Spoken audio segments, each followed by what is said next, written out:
ഉരുൾപൊട്ടലുണ്ടായ സ്ഥലത്ത് രക്ഷാപ്രവർത്തകർ രാപ്പകലില്ലാതെ പ്രവർത്തിച്ചുകൊണ്ടേയിരിക്കുകയാണ്. ആ പ്രദേശം സന്ദർശിക്കാൻ നിരവധി പേർ ഓരോ ദിവസവുമായി എത്തിക്കൊണ്ടിരിക്കുകയാണ്. ഇതിന് തൊട്ടു മുൻപ് രാഹുൽ ഗാന്ധി, ഇന്നലെ മോഹൻലാൽ, ഇന്നിതാ സുരേഷ് ഗോപി. അങ്ങനെ ഓരോരുത്തരും എത്തുന്നു. ഈ വരുന്നവരുടെ പുറകെ നടക്കാനാണ് പലർക്കും നേരം. പക്ഷേ അപ്പോഴും രക്ഷയ്ക്കായി ഒരു മലയ്ക്കപ്പുറത്തേക്ക് നിരവധി പേർ കുടുങ്ങിക്കിടക്കുന്നുണ്ട് എന്നുള്ള മറ്റൊരു സത്യം അവിടെ നിൽക്കുകയാണ്. കഴിഞ്ഞ ദിവസം മോഹൻലാൽ എത്തിയതിനെ വിമർശിച്ചുകൊണ്ടും അതിനെ അല്ലാതെയും നിരവധി ആളുകൾ രംഗത്തെത്തിക്കൊണ്ടിരിക്കുകയാണ്. സോഷ്യൽ മീഡിയയുടെ ഒരു ചർച്ചയായി തന്നെ ഇത് മാറിയിരിക്കുകയാണ്.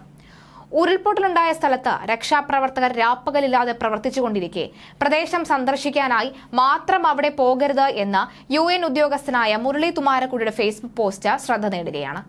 ദുരന്തബാധിത പ്രദേശം സന്ദർശിക്കാനായി മാത്രം ആളുകൾ പോകുന്നത് രക്ഷാപ്രവർത്തനത്തെ ബാധിക്കും. പരിശീലനം ലഭിച്ചവർ മാത്രമാണ് അവിടെ ഉണ്ടാകേണ്ടത്. അല്ലാത്തവർ അവിടെ ഇപ്പോൾ സന്ദർശിക്കുന്നത് ഒഴിവാക്കണമെന്നാണ് അദ്ദേഹം നിർദ്ദേശിച്ചത്. മുരളി തുമാരക്കുടിയുടെ ഫേസ്ബുക്ക് പോസ്റ്റ് നമുക്കൊന്ന് നോക്കാം. ദുരന്ത സ്ഥലം സന്ദർശിക്കുമ്പോൾ ദുരന്തങ്ങൾ കൈകാര്യം ചെയ്തുകൊണ്ടിരിക്കുന്ന കാലത്ത് സ്ഥിരം കിട്ടിയിരുന്ന ഒരു ചോദ്യമുണ്ട്. ഞങ്ങൾ സഹായത്തിനായി വരട്ടെ, എന്ത് സഹായമാണ് താങ്കൾക്ക് ദുരന്ത പ്രദേശത്ത് ചെയ്യാൻ സാധിക്കുന്നത്? അങ്ങനെ പ്രത്യേകിച്ച് ഒന്നുമില്ല, എന്തും ചെയ്യാൻ റെഡിയാണ്. ദുരന്ത പ്രദേശം പ്രത്യേകമായ സ്കില്ലുകൾ വേണ്ട പ്രദേശമാണ്. അവിടെ ചെറിയ കാര്യങ്ങൾ ചെയ്യണമെങ്കിൽ പോലും, ഭക്ഷണം കൊടുക്കുക അങ്ങനെയുള്ള കാര്യങ്ങൾ ചെയ്യുന്നെങ്കിൽ പോലും കുറച്ച് പരിചയത്തിന്റെ ആവശ്യമുണ്ട്. ദുരന്തങ്ങൾ നേരിൽ കാണുമ്പോൾ അത് കൈകാര്യം ചെയ്യാനുള്ള മനസാന്നിധ്യം, ദുരന്തത്തിൽ അകപ്പെട്ടവരോട് തന്മയ ഭാവത്തോടു കൂടിയുള്ള പെരുമാറ്റം എന്നിങ്ങനെ. അതുകൊണ്ട് തന്നെ എന്നോട് ആവശ്യം പറയുന്നവരോട് ഞാൻ പറയാറുള്ളത് ഇതാണ്: ഇപ്പോൾ നിങ്ങൾക്ക് ചെയ്യാൻ പറ്റുന്ന ഏറ്റവും വലിയ സഹായം ഇങ്ങോട്ട് വരാതിരിക്കുക എന്നുള്ളതാണ്.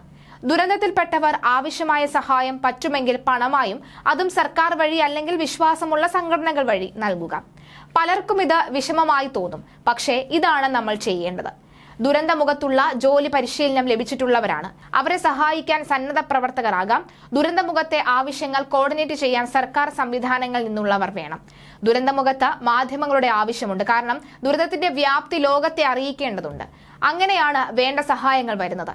രക്ഷാപ്രവർത്തനത്തിലോ മറ്റു കാര്യങ്ങളിലോ പോരായ്മയുണ്ടെങ്കിൽ അതും പുറം ലോകം അറിയേണ്ടതുണ്ട്. പക്ഷേ രക്ഷാപ്രവർത്തനത്തെ തടസ്സപ്പെടുത്തുന്ന മാധ്യമ പ്രവർത്തനം പാടില്ല. ദുരന്തമുഖത്ത് ജോലി ചെയ്യുന്നവർക്ക് ആത്മവിശ്വാസം പകരുവാനും ദുരന്തത്തിൽ അകപ്പെട്ടവരെ അവർക്ക് ഒറ്റയ്ക്കല്ല എന്നുള്ള ബോധം കൊടുക്കുവാനും മുഖ്യമന്ത്രിയോ പ്രധാനമന്ത്രിയോ ഒക്കെ തന്നെ എത്തുന്നത് ശരിയാണ്. അത് രക്ഷാപ്രവർത്തനത്തിന് പരമാവധി തടസ്സമുണ്ടാകാതെ അധിക മാധ്യമ സംഘങ്ങൾ ഇല്ലാതെയായിരിക്കണം. ബാക്കിയുള്ളവരൊക്കെ അങ്ങോട്ട് വരുന്നതിന് മുൻപ് സ്വയം ചിന്തിക്കണം: ഞാൻ അവിടെ എത്തുന്നത് ദുരന്ത നിവാരണ പ്രവർത്തനത്തിന് സഹായമാകുമോ അതോ ബുദ്ധിമുട്ടാകുമോ എന്ന്. നമ്മൾ ദുരന്തമുഖത്ത് ഓടിയെത്തുന്നത് അവിടുത്തെ രക്ഷാപ്രവർത്തനത്തെ തടസ്സപ്പെടുത്തണമെന്നോ ദുരന്തത്തിൽ അകപ്പെട്ടവർക്ക് എന്തെങ്കിലും തരത്തിൽ ബുദ്ധിമുട്ടാകുമെന്നോ തോന്നിയാൽ അങ്ങോട്ട് പോകാതിരിക്കുന്നതാണ് നല്ലത്. ദുരന്ത സ്ഥലങ്ങൾ സന്ദർശിക്കാൻ മറ്റുള്ളവർ തിരക്കിടേണ്ട കാര്യമില്ല. വേറെയും വിഷയങ്ങൾ വരും. മാധ്യമങ്ങളൊക്കെ അവിടെയും നിന്നും പോകും. അന്നും ദുരന്തത്തിൽ അകപ്പെട്ടവരുടെ ദുരിതം തുടർന്നുകൊണ്ടേയിരിക്കും. അപ്പോൾ അവർക്ക് ആശ്വാസമായി പോകാനുള്ള ഓർമ്മയും മനസ്സും ഉണ്ടെങ്കിൽ അതാണ് നല്ല കാര്യം.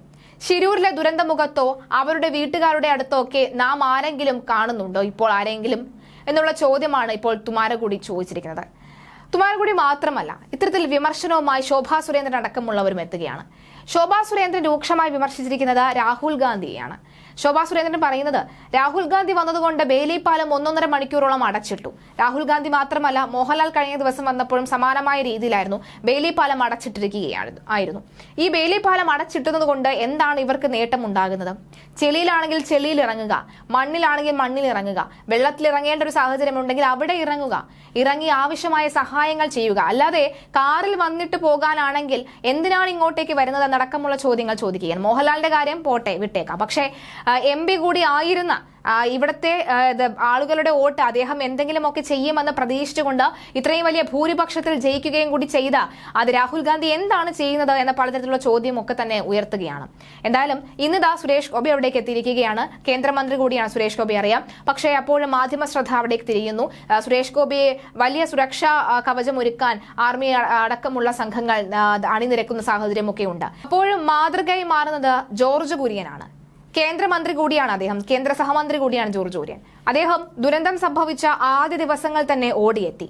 മാധ്യമങ്ങളെ വിളിച്ചില്ല, ഒരാൾക്കാരെയും വിളിച്ചില്ല, ബൈറ്റ് കൊടുക്കാൻ നിന്നില്ല, ഒന്നും ചെയ്തില്ല. പക്ഷേ മുണ്ടും മടക്കി കുത്തി ചെളിയിലിറങ്ങി ആവശ്യക്കാർക്ക് വേണ്ട സഹായങ്ങൾ ചെയ്യാൻ അദ്ദേഹം മുതിർന്നു. പാർട്ടി ഭേദമന്യേ എല്ലാവരും അദ്ദേഹത്തിനൊപ്പം നിന്നു. ഫയർഫോഴ്സ് അംഗങ്ങളും ആർമി ഉദ്യോഗസ്ഥരും എല്ലാം അദ്ദേഹത്തോട് കാര്യങ്ങൾ വിശദീകരിച്ചു. പക്ഷേ ഒരിക്കൽ പോലും 1 മണിക്കൂർ നേരത്തേക്കോ അരമണിക്കൂർ പോലോ 1 നിമിഷം പോലോ അദ്ദേഹം കേന്ദ്രമന്ത്രി ആയതുകൊണ്ട് അല്ലെങ്കിൽ കേന്ദ്ര സഹമന്ത്രി കൂടിയായ അദ്ദേഹം അവിടെ എത്തിയതിൽ ഈ രക്ഷാപ്രവർത്തനത്തിൽ ഒരു തരത്തിലുള്ള തടസ്സവും ഉണ്ടായിട്ടില്ല.